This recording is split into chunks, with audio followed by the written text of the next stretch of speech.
You think you know someone, you marry them, you build a life, but then one day, bam, they turn around and take everything from you. This is the story of Chris Watts, the father who killed his family to chase a new life.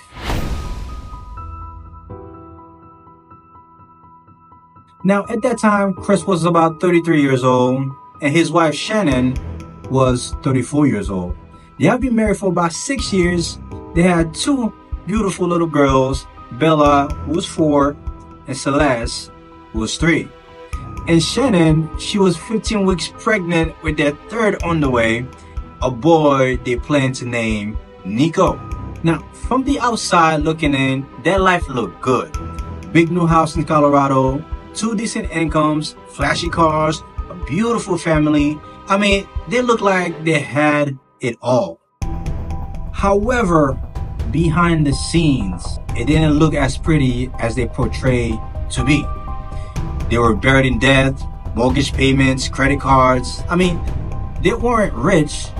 They were stretching every dollar to look like they had it all.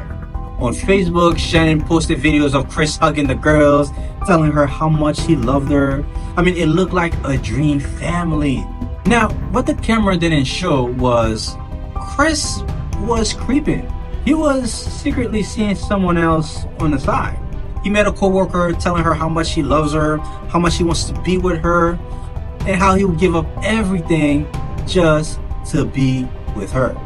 He also started telling her how he was planning to leave Shanann, his super pregnant wife, and that his marriage was loveless and a bunch of garbage. I mean, this man was lying to everyone.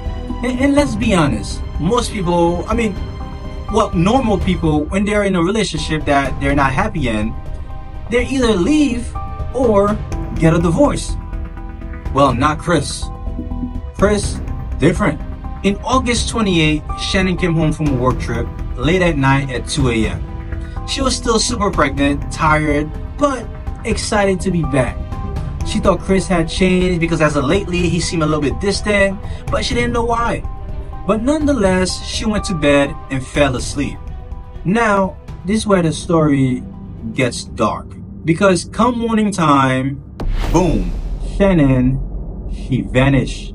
You're probably wondering what the hell happened to Shanann. It's a good question. We'll get right into it. Chris didn't lure her anywhere. He didn't trick her out the house. Instead, when she got home, it went to bed. That night, he attacked her in their bedroom. And that's how she disappeared. He ended her life in the place she felt safest. Later that day, come this lady. Her name is Nicole Atkinson. Nicole was the one who dropped Shanann off at home around 2 a.m. after the work trip. When Shanann missed a doctor's appointment and didn't respond to calls or texts, Nicole went to the house, noticed Shannon's car was in the garage, and she became concerned. And now Nicole then called the police for a welfare check, and that's how the investigation began. And Chris arrived at the house while the officers were there. Chris acted like he didn't know where Shanann was, told the police he was worried, gave interviews on the porch, pretending to care, but he was emotionless, failing every question detectives were asking. Security footage from a neighbor's camera showed him backing his truck into the driveway, loading something early in the morning. When cops asked, he said he was loading tools. And after hours of grilling and questioning him, eventually the lies start to fall apart. First, he tried to blame Shanann, said she hurts the kids, but no one bought it. Then finally, he confessed. This man said he wanted a new life, a clean start with his mistress. He didn't want the responsibility of kids. He saw his family as a burden. There was no fight, no heated argument, just cold, selfish calculations. He unalived Shanann in the bed, smothered the kids, then hid their bodies at an oil site where he worked, stuffing the girls into a giant oil tanks and burying Shanann in a shallow grave nearby. Then Chris was arrested 2 days later. He pled guilty to avoid the death penalty. He got life in prison without parole. Good. Good.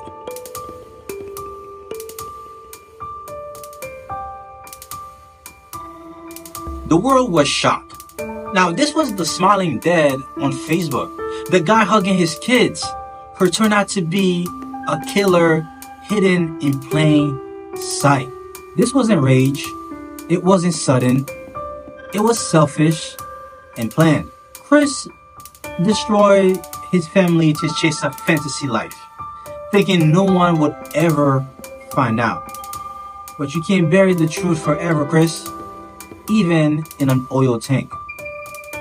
So I ask you, when you look at a smiling photo online, do you really know what's behind that smile? Or is it just a mask? Sad one.